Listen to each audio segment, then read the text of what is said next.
এই মৃত্যু উপত্যকাই আমার দেশ। এই ৫৬,০০০ বর্গ মাইল রক্তে ভেজা সবুজ প্রান্তরই আমার পতাকা। আমি এখানেই থাকব।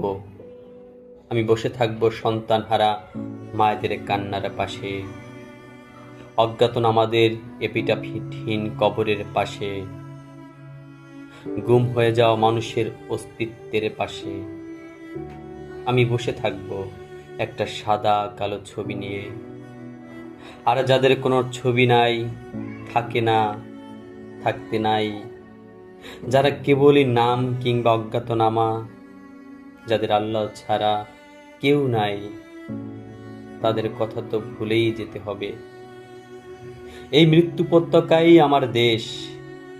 একদিকে সমুদ্র, তিন দিকে কাঁটাতার। আমি কোথায় যাব? আমি মুর্দা হয়ে ভেসে থাকব বঙ্গোপসাগরের লবণ জলে। আমি লাশ হয়ে ঝুলে থাকব রক্তাক্ত কাঁটাতারে। আমি ভূত হয়ে পাহারা দেব এই জমিনের তাবৎ শ্মশান ও গোরস্থান। আমি কার্ফু ভাঙা চাঁদের মতো জেগে থাকব মিলিটারি কনভয়ের মাথার উপর।